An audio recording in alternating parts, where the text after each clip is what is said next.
Hello, everyone, and welcome to Bridge Health's first podcast. I'm Dr. Dhanya, and I'm a family physician with over 15 years of experience in general practice. And I'm very thrilled to be starting off this series on such a special day. Today is World Diabetes Day, and this year's theme is Breaking Barriers and Bridging Gaps. And we are here to do that, to address the various dilemmas that we have in managing this disease. And joining me today is Dr. Shweta, who is a diabetes expert at Bridge Health with over 13 years of experience. Welcome, Dr. Shweta. Thank you so much, Dr. Dhanya. It's wonderful to be part of this important conversation. I know it is little overwhelming at present when we hear the word diabetes, right? Yeah. But I think so we are going to keep things as simple as possible here, and we are going to break down the basics here. So let's get started. All right then. So when I was, preparing for this talk, I came across some eye-opening statistics, right? So there are over 101 million people living with diabetes in India, right? So that's around 11.4% of the population. That's a raging big number. Even in my practice, I presently see a lot of patients walking in with the diagnosis of diabetes. So we know that the disease is an epidemic, but such raging numbers, isn't it alarming? Yes, it's alarming. And what's even more worse is that lifestyle factors are the one factors that is contributing to this epidemic, right? So were you aware that in 90s when there was introduction of the cable TV, and there was a market use of increased usage of the TV during that time. So that has led to more of sedentary lifestyle, lack of physical activity. And I think so that was one of the most important factors for the rise in the epidemic during that time. Yeah. All right. So that's a shocking, trivia. But it's not unbelievable, right? Like, so you're sitting in front of the TV and therefore you're sedentary and therefore, Yes. So yes, as we know that cable TV is one of the breakthroughs that has caused the rise in the epidemics. Other thing is I would say that is like a more processed more high calorie and high dense food, which is nowadays available at more convenience and more of the cheaper rates, right? Yes. So anyone can access rather than cooking healthy foods at home. So they can access at more convenience the cheaper, the more calorie dense foods. Yes. Other thing is we are seeing the rise in the younger group of people for the diabetes. That is because of the increased performance in the academics rather than going for the physical activity. Yeah, so that's true. According to the American Diabetes Association, all children and adolescents, right, with or without diabetes, must get at least 60 minutes of moderate or vigorous physical activity. And it's very difficult nowadays. Yeah, so we see that children these days don't have this form of exercise. And along with the high-calorie diet, this is a start of the risk factors for adult diabetes, and therefore developing diabetes younger itself, right? Because your risk factors have started in childhood. Yeah. So I think so that is because of the increased lifestyle expectancy. So in the previous years, it was around 56 years and now it has increased to 70 years, right? Yeah. So that is forcing more years to spend in the sedentary lifestyle. And as your age increases, obviously your metabolism will also decrease. So decrease in the basal metabolic rate along with the sedentary lifestyle is again the very important factor to increase in the epidemics. All right. So, but thankfully, everything is not grim, right? There is a silver lining. So, with this raging epidemic, there has been a lot of research in diabetes, and which has empowered a lot of people with the right knowledge and the skills to manage their disease. But wherever there is knowledge, there are also a lot of wrong information and misunderstandings, and we come across this in our daily practice, right? Obviously, exactly, Dr. Dhanya. So I will say, मेरे पास patients आते हैं, doctor आज हमने चाय में चीनी बंद कर दिया है, आज हमने बिल्कुल स्वीट्स खाना बंद कर दिया है. So I think so people are having that certain disbelief that अगर शुगर से ही डायबिटीज होता है. अगर हमने स्वीट्स खाना बंद कर दिया, शुगर खाना बंद कर दिया तो हमारा डायबिटीज चला गया है. But I think so that is not the only way to prevent and manage the diabetes. There is a lot more to know about that. I think so we'll be discussing that ahead for that one. Yes. So let us start with that. Let us bust some myths, right? And let us start with the statement that you made. So most people say that if you eat a lot of sweets, you get diabetes. There is a truth to it, but how do we understand that better? Let us break that down. So, okay, before going into the before debunking this myth, I will always have to explain what is glucose. So, what is the glucose? What is the sugar? So, and from where the glucose comes, right? So, glucose is the main source of energy in our body. Each cell in our body needs the glucose, right? And we are burning that glucose every nanosecond, 70 milliseconds. And this glucose is coming from the two types of foods. What are the foods we eat? First is the carbohydrate foods. So anything you eat, roti, pasta, rice, any tubers or potatoes. Or it can be just from your simple part of the cake or the fruits or even the juices also, right? Yeah. So what happens when it gets break down into glucose? So our body is having very clever mechanism, right? So whenever there is excess in the body, our body wants to throw it out or wants to control it in any form. So there is an organ in our body that's the pancreas. Correct. So from the pancreas, insulin is getting released at that part. Yes. When the sugar is getting enters into the body. And this insulin, what it will do, it will take your glucose from the bloodstream to the cells. So it acts as a lock and key. Right? So where the cell acts as a lock and insulin acts as the key. So only if the insulin opens that cell, the key, the glucose will enter into the cell.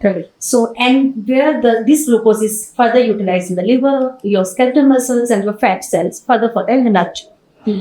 So what happens when you're taking too much of glucose, right? So I will explain it with very simple example. Okay, when you are born, so think you are born with a big bowl, right? And that is empty. There is no sugars in that.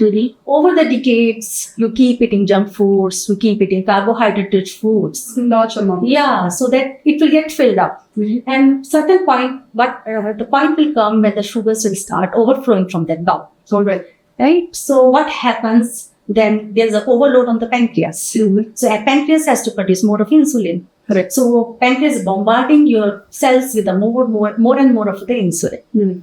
And this is the part when the insulin gets tired. And in the layman term, right, I can say insulin gets tired, but that is a more of insulin resistance we see. Correct. Right? So insulin resistance is something when your cells of your liver, skeletal muscles or fat cells doesn't respond well to insulin. Yeah. And this excess glucose will start flowing in your bloodstream. And that is caused the increased rise of the sugars. And that's when we diagnose it as a diabetes. Right.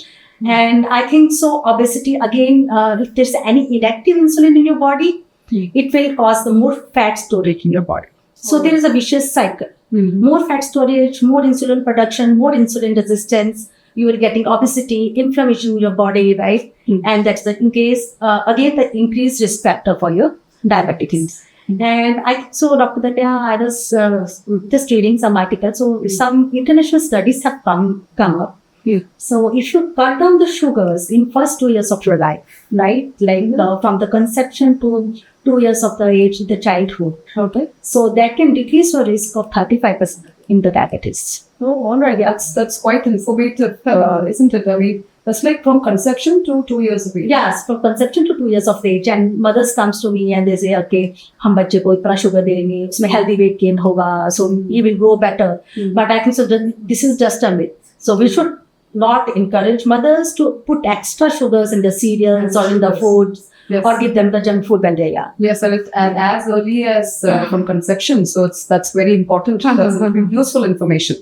So, of course, now we know that diabetes is multifactorial. That means it's not only about eating sweets, right?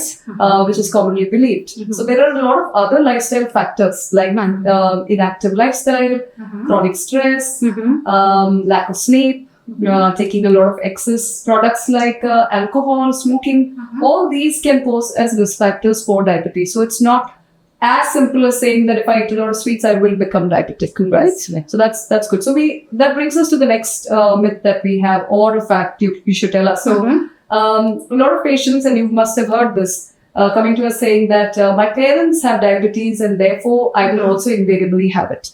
So what weighs more? Is it genetic or is it the environmental factors? So see, type 2 is the most common form of the diabetes in India. I think so 90% of the population in India is a type 2. And type 2 is further determined by two factors. That is the genetic factors and environmental factors. Yeah. So genetic factors is only 10 to 20%. and environmental factors or lifestyle factors is 80 to 90%. And there is a common saying you must have heard, Dr. Dhanya. So there is like genes load the gun, but the trigger is pulled by the environment. Yes. Right? So when you are born, there is already you are having the predisposition of getting the diabetes. So genetics is like 10% already is there in your body. So, but when you start live the unhealthy lifestyles, like eating unhealthy food, not doing proper physical activities, stress or sleep. So that is your environmental factors. So that was the trigger. And then that's when the bullet is fired. Right? So this is not only the genetics that rules the factors. Obviously, your lifestyle factors that are plays an important role in. Right. So that's a very good saying, and that's very well put.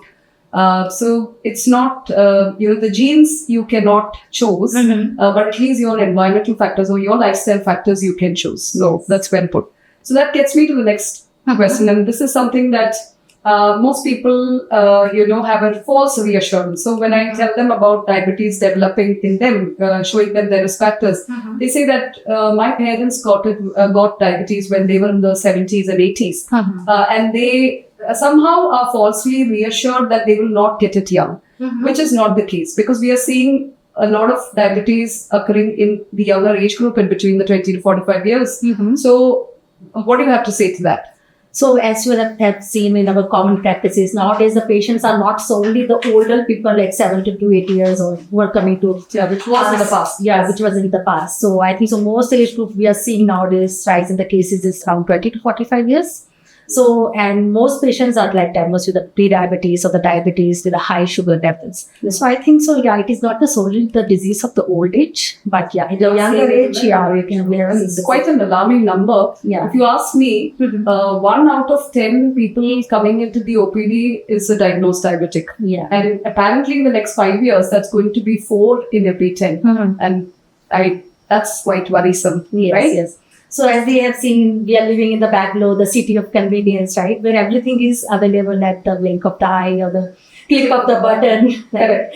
And like a fast-paced lifestyle, stressful lifestyle, and all these other factors that is leading to the increased cases of the diabetes in the younger population. Right? Yeah, that's true. So Dr. Dhanya, I just want to ask one question. Does the stress also causes the diabetes, or is also the predisposing factor for the diabetes? Yes, so this is again a common question, a common statement that patients make, right? So I had a period of stress and therefore I became diabetic during that period. And this is not a myth to tell. Stress causing diabetes is true. So stress has a very important, influence on your blood sugar levels. So to explain this, I can explain this in two forms. One is the physiological effects and one is the behavioral effects of stress, right? So if you consider the physiological effects, when you have an acute stress, it can be any stressful event, right? So when you go through the stress, there are stress hormones released in the body, which is cortisol and adrenaline. These are the stress hormones. So these hormones increase your sugar levels. And why does it do it? It wants glucose to be present as energy so that you can combat the stress, right? So that happens during acute stress, which is helpful for the body. But suppose the stress becomes chronic. So there is constant release of these stress hormones and therefore there's constant release of sugars.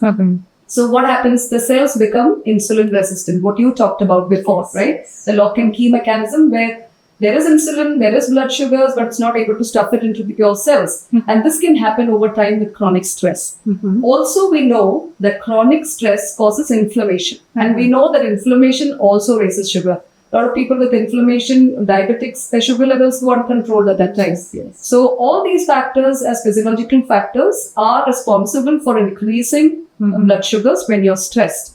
So what are the behavioral factors? So some of the things we would be able to relate to, which is when you have a stressful situation, like we had just before the talk, stress makes you want to grab a bar of chocolate and eat it, right? Not that we ate one before the talk, but I'm just saying. So stressful situations may, make you want to take up bad choices of food, especially, right? So you crave for high fat food or high carb food, and mostly the things that are available are junk and processed food.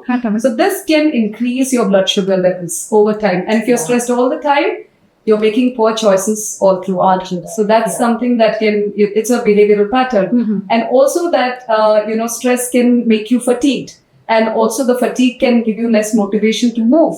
Therefore, your physical activity is less, right? And that can also be caused due to chronic stress. And chronic stress has also seen to cause sleep disruption. So your sleep quality is poor. Again, there is cortisol increase and your blood sugars go up. So all these happening not 1 or 2 days, but over a period of time. And that is why we see it in the younger age group who are all the stressed workers. I mean, they're quite stressed about life in general also. So this can have an impact on their blood sugar levels and developing diabetes early. And therefore, you would see any doctor, health coach advise you about being mindful, having mindful practices, doing meditation, yoga. All these are to be able to cope with the stress that our lifestyle brings these days. Yeah, and as you know that cortisol is an anti-insulin hormone. Yes. Right? Yes. So if your cortisol levels are high, so obviously your insulin levels will go down. Yes. And it will cause increased sugar levels indirectly. That's true. Yeah, that's true. So now that we have established that diabetes is a lifestyle disease, and it's not only that if you eat a lot of sweets, and it's not that, with age you have to get diabetes. So these are some of the myths that we've debunked now.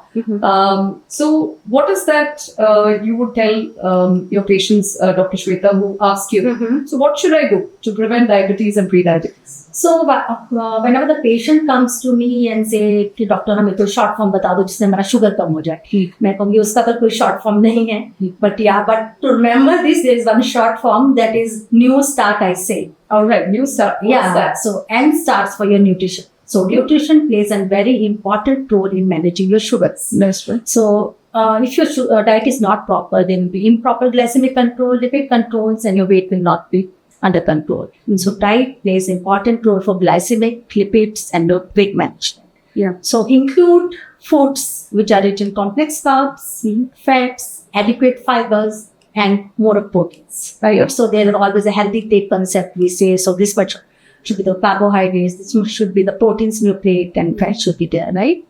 And other thing is always avoid the processed foods. Avoid excess sugars in any forms. Right. Added sugars. Avoid added sugars in any form. Again, the salt intake, which should be less than 5 grams per day. And again, I will say that portion control is always the key. You have to control whatever you are eating in your plate. Just look into the plate. It's not flooding the carbs and all that things, right? Yeah. And proper spacing of the meals is always important. All right. The second point comes is the exercise. Exercise plays an equally important role as a diet. Yeah. So always remember the frequency of the exercise. So you should be doing at least 4 to 5 times per week, right? The exercise intensity should be moderate. And again, the timing of the exercise is important. At least 30 to 45 minutes of the exercise, or at least 150 minutes per week you should be doing the exercise. Yeah. And type of the exercise. What type of exercise you should be doing? There are 2 types of exercise. I always tell my patients, okay, anything walking also will help to keep moving and regulate your sugar levels. But combine aerobic exercise with the strength training exercise. So aerobic exercise is something that burns your fat. Anything which utilizes oxygen from your body. That's right. Anything from running, swimming, cycling, any form of that which increases your heart rate is an aerobic exercise. Correct. And the second one is the strength training, right? So once you are losing the fat, it's very important. You should not lose your muscle mass. Yes. Right? So you should be having the proper toning of your muscles. Yes. And the muscles is the one part for the insulin resistance, right? It's the organ of longevity. The organ of longevity. And strength training can be in any form, your free weights, free functional weights, elastic bands, anything, but always you should be doing in the guidance of your healthcare provider. You should not go up and lift suddenly 10 kgs of the weight. So it's not about just going and joining yourself in the gym and doing the wrong thing and getting hurt as well, right? Yes. Other thing is W starts with, as we are talking about the new start. So in that W comes for the water, adequate water intake.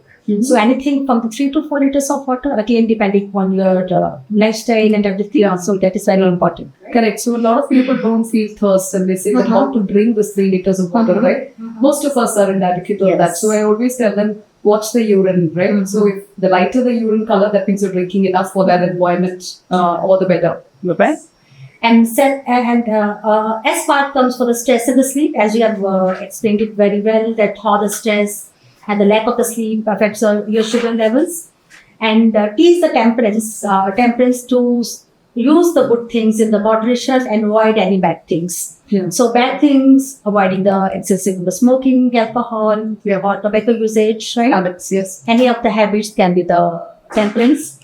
Again, A comes for the air.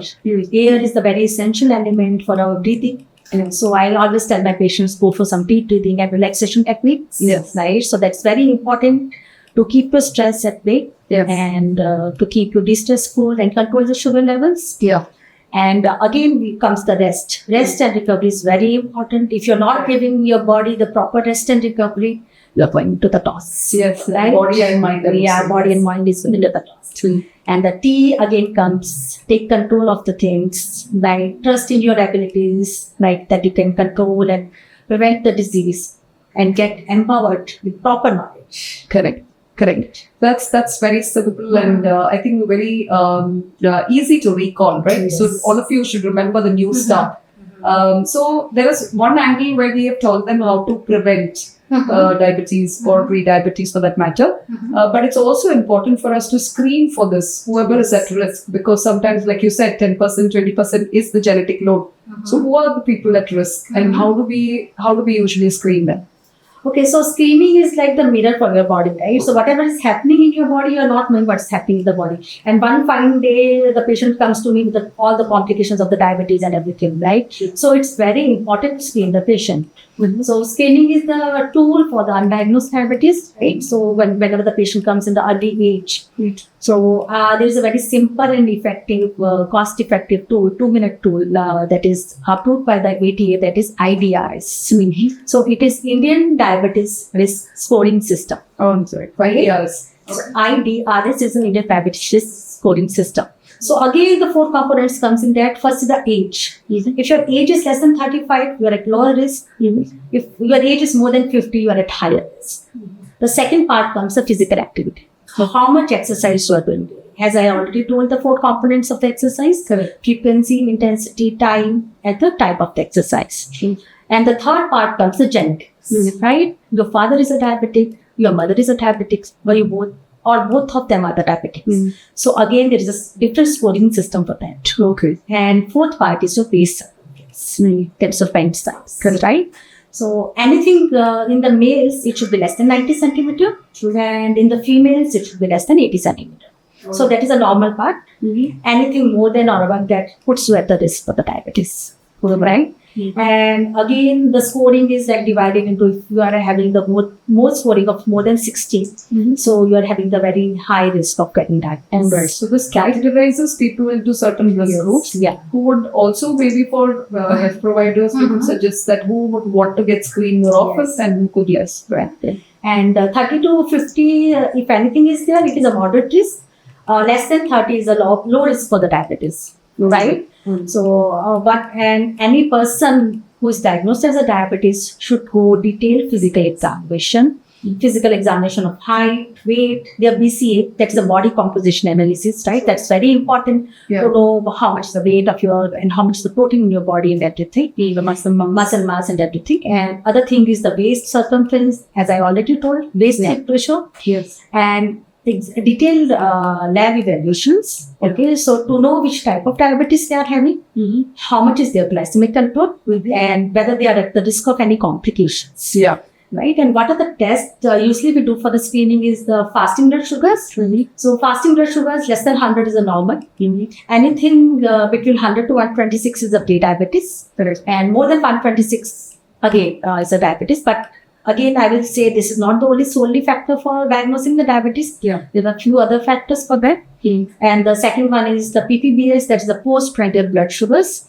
Anything ranging from 120 to 140 is normal, and anything above that is abnormal values. And again comes the 3 months average of the sugar controls. So that is a glycated hemoglobin, we say that is HbA1c, right? So we check every 3 monthly how much is the sugar control. So less than 5.7 is the normal, we take it as a normal criteria. 5.7 to 6.4 is anything we see it as a pre-diabetes. Yeah. And if it is more than 6.5, we see it as a risk for the diabetes, or it is diagnosed as a diabetes. Correct. So HbA1c is a very imperative test, and I would say all people who need to be, adding this test in their regular checkup, because it gives us an average of the last 3 months, and it's usually done every 3 months. But it's also dependent on what your present levels are, and also your doctor's advice on how often you should, repeat it. Because if it's well controlled, you may not need it every 3 months. Right? Yeah. So, Dr. Shweta, we've talked about the risk scoring, and we've also seen what are the laboratory tests that are available and the physical examination. Of course, there's a lot of importance on all these, but there are also monitoring tools that are available. There is new technology around it. So, would you like to tell us about, the SMBG, that is the self-monitoring of blood glucose, and the CGM, the difference between the two, and how effective are these for monitoring? Yeah. So whenever the patient comes to me, we have diagnosed the patient as a diabetes. So it's very important to check your sugars regularly, right? The patients are not coming and checking sugars regularly. They told, doctor, हमने 3 महीने का HbA1c करवा लिया, हमारा sugars इतना आया है, so we need. That is not the only way to check the sugars. You should be checking sugars regularly at the frequent intervals to know what is the variation in the sugar levels, right? SMBG stands for self-monitoring of the blood glucose, right? Correct. And this is a prick method in which the patient pricks themselves. It's just not a painful method, but little prick will go to at hand. Yeah. So, and you can check it with the capillary blood glucose meters nowadays. It comes various types are coming nowadays in the market. Yeah. Right. So this is the one method to check the glucose levels. Other method is a CGM.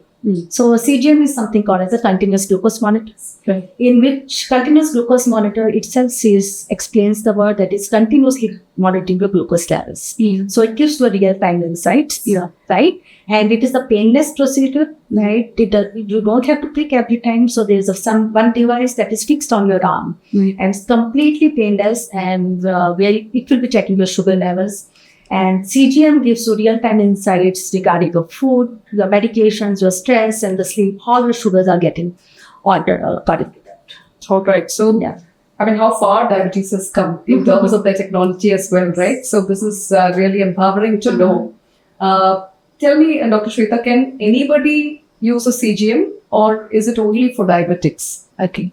So again, Dr. Dhanya, I will say that CGM is not something that fashion device. You are going to put everyone in everyone's arm, right? So you should consult your physician before putting the CGM, right? And so CGM is mostly for the people who are diabetes, like type 1 diabetes or type 2 diabetes, anything with the gestational diabetes, right? Athletes who are diabetes or not diabetes, right? And again, the health conscious people who want to monitor the sugars according to the diet, or like who are obese or fat people, right? They want to see their sugars are getting fluctuated with what food is getting the sugars. Again, I will always say that please, whenever you are putting the CGM, always consult your healthcare provider. Always take them in the loop, right? So they should be knowing, and accordingly they can modify your lifestyle modifications and your medications according to the CGM. Correct. So, the country like India, I think we have availability of this device, and a lot of people are health conscious, like you said, right? So, they will want to know what's happening in their body, and this is one way to monitor that. Yes. But, like rightly said, you need to have a healthcare provider team behind this. So, that could be your doctor, it could be your nutritionist. So, any technology without knowing how to use it is actually quite dangerous, right? So I think that's rightly said, that if you have a team that can give you insights on how this monitoring and what it means, you can make some tangible changes to your lifestyle depending on your CGM readings. So that's really good. So yes, so I think we've talked about the risk factors. We have busted a lot of myths, and we've also, undergone. I mean, we've talked about risk scoring and screening tests, right? So this brings us to the end of our conversation today, and